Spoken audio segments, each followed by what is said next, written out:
Жол кырсыгына кабылган ырчы Асель Кадырбекова комада жатат. Болжолдуу маалыматтар боюнча ырчы кыз кечээ Бишкекте Toyota Camry жана ыкчам аракетте келчү топтун Honda Odyssey автоунаалары кагышкан кырсыкта жабыркаганы айтылууда.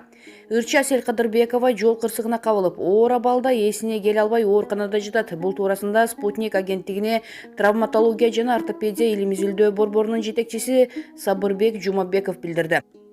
Эске сала кетсек, кечээ 26-июнда 15:30 чамасында Медеров жана Тыныстанов көчөлөрүнүн кесилишинде Toyota Camry жана ыкчам аракетке келчү топтун Honda Odyssey автоунаалары кагышкан. Анын кесепетинен биринчи автокөлүктөн 1, экинчи автоунаадан 2 кишинин жабыркаганы айтылган.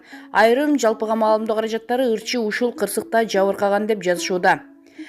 Жумабековдун айтымында ырчы Кадырбекова жогорудагы 2 унаанын кагышуусундагы кырсыктан жабыркап ооруканага жеткирилген. Абалы оор комада жатат. Мээси катуу жабыркап, моюн омурткалары менен акыреги сынып кеткен. Дарыгерлер түнү бою өмүрү менен алышты. Дагы деле эсине келе элек. Томография, рентгендерди жасадык. Убакыт керек. Азырынча эч нерсе айта албайбыз. Комадан чыгып кетсе операция жасалат, деди дарыгер.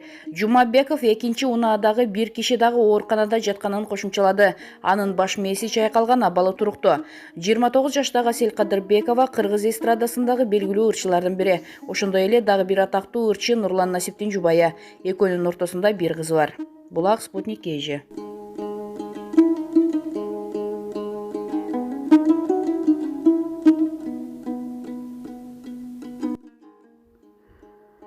Ырчы Асель Кадырбекова жол кырсыгына кабылды. Анын абалы оор, деди жолдошу Нурлан Насип.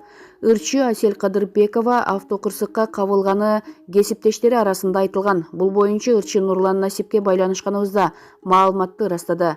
Абалы оор деген Нурлан Насип жубайы учурда Бишкектеги травматология жана ортопедия илим изилдөө борборунда жатканын билдирди. Дарыгер Асель Кадырбекованын алган жаракаттары тууралуу айтып берген.